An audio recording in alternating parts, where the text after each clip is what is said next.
আসসালামু আলাইকুম। এটিএন বাংলার প্রতি ঘন্টার সংবাদে সবাইকে স্বাগত জানাচ্ছি আমি আফরোজা রূপা। কোটা সংস্কার ও এক দফার ছাত্র আন্দোলন ঘিরে প্রায় এক মাস বন্ধ থাকার দেশের সব প্রাথমিক বিদ্যালয় খুলেছে আজ।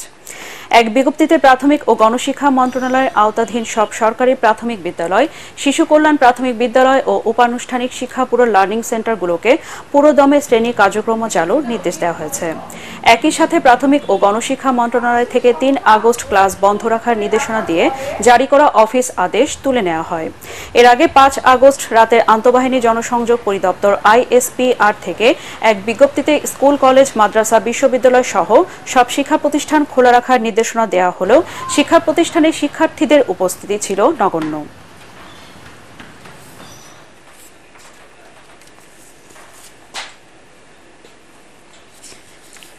দর্শক, রাজধানীর শেরেবাংলা নগর শিশু শিক্ষা প্রাইমারি স্কুলে আছেন আমাদের রিপোর্টার মোস্তাফিজুর রহমান। আমরা চলে যাচ্ছি তার কাছে। মোস্তাফিজ, স্কুলে আজ শিক্ষার্থীদের উপস্থিতি কেমন, অভিভাবকরা কি বলছেন? রূপা, ধন্যবাদ। আমি আছি রাজধানীর শেরেবাংলা নগর শিশু শিক্ষা প্রাথমিক স্কুল থেকে, প্রাথমিক বিদ্যালয় থেকে, এবং আমরা সকাল থেকে আরো বেশ কয়েকটি স্কুলে গিয়েছি। আমরা দেখেছি যেহেতু দীর্ঘ প্রায় এক মাস পর শিক্ষা প্রতিষ্ঠান খুলেছে, এখানে শিক্ষার্থীদের যে অংশগ্রহণ সেটি ছিল অনেকটাই কম। তবে ধীরে ধীরে যেসব শিক্ষার্থী আছে তাদের পদচারণায় মুখর হতে শুরু করেছে, এবং স্কুলে যেসব শিক্ষক এবং অভিভাবক আছে তাদের সাথে কথা বলেছি। তারা বলছে দীর্ঘদিনের যে বন্ধ ছিল এর ফলে কিন্তু তাদের এক ধরনের যে শিক্ষা কার্যক্রম ছিল সেটি ব্যাহত হয়েছে। তবে এই যে এরপরে যে শিক্ষা প্রতিষ্ঠান খুলেছে সে নিয়ে তারা কিন্তু সন্তোষ প্রকাশ করেছেন। তারা বলছেন যে পড়ার যে পাঠদান কার্যক্রম পিছিয়ে গেছে সেটি শিক্ষার্থীদের থেকে তারা সেটি ওভারকাম করবেন। আমার সাথে একজন চতুর্থ শ্রেণীর শিক্ষার্থী মাহমুদুল হাসান আছেন, তার সাথে একটু কথা বলতে চাই।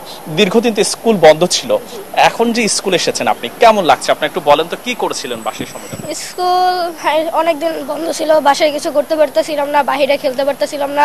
কোচিং অনেকদিন যাবত বন্ধ ছিল, বাসায় একা একা খেলতে পারি নাই, বন্ধুদের সাথে দেখাই নেই, ভালো লাগতেছিল না। যেহেতু আজকে স্কুল খুলছে, ইনশাআল্লাহ আমরা স্কুল আসছি, সামনে স্কুল আসবে, এখন বন্ধুদের সাথে খেলতে অনেক ভালো লাগতেছে, অনেকদিন পর দেখা হয়েছে, খেলতে আসছি আমরা। আসলে সে মাহমুদুল যেটি বলছিলেন, যেহেতু দীর্ঘদিন স্কুল বন্ধ ছিল তাদের যে পাঠদান কার্যক্রম থেকে সবকিছু বন্ধ ছিল এবং এক ধরনের ঘর মুখও ছিল, এখন স্কুল খোলাতে তাদের মাঝে এক ধরনের উচ্ছ্বাস এবং উদ্দীপনা কাজ করছে। সে বলছে আসলে তার যে সহপাঠী ছিল তাদেরকে তারা পেয়েছে।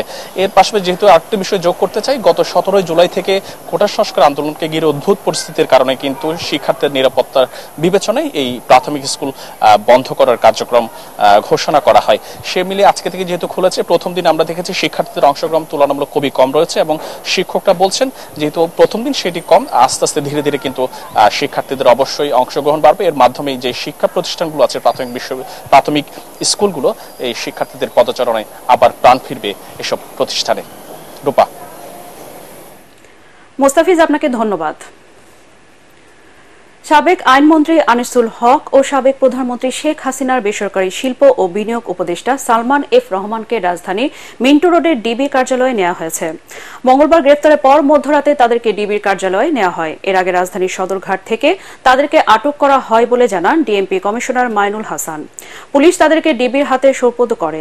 গেল 16 জুলাই বৈষম্য বিরোধী ছাত্র আন্দোলনের কর্মসূচি চলাকালে ঢাকা কলেজের সামনে সংঘর্ষে 2 জন নিহতের ঘটনায় নিউ মার্কেট থানায় 2টি হত্যা মামলায় ইন্ধনদাতা হিসেবে 2 জনকে গ্রেফতার করা হয়েছে বলে জানিয়েছে পুলিশ।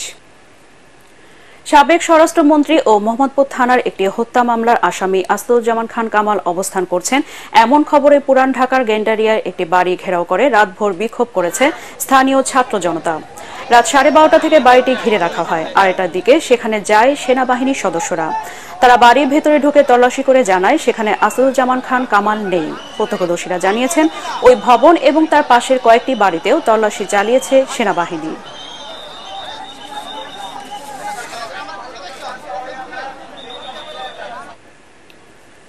রাজনৈতিক পট পরিবর্তন ও আওয়ামী লীগ সরকারের পতনের পর সীমান্তের নিরাপত্তা কঠোর করতে চায় ভারত। এ বিষয়ে আলোচনা করতে কোচবিহার জেলার চ্যাংরাবান্ধা সীমান্তে সমন্বয় বৈঠক করলেন বিএসএফ ও বিজিবির উচ্চপদস্থ কর্মকর্তারা। বৈঠকে যোগ দিতে মঙ্গলবার চ্যাংরাবান্ধা ইমিগ্রেশন চেকপোস্ট দিয়ে ভারতে যান বিজিবির 7 সদস্যের প্রতিনিধি দল। চ্যাংরাবান্ধা সীমান্তের বিএসএফ ক্যাম্পে অনুষ্ঠিত বৈঠকে বিএসএফ এর জলপাইগুড়ি সেক্টরের ডিআইজি ব্রিগেডিয়ার রাজীব গৌতম ও রংপুর সেক্টরের কমান্ডার কর্নেল মোমিনুর রশিদের উপস্থিতিতে ফলপ্রসূ আলোচনা হয় বলে জানান বিজিবির কর্মকর্তারা।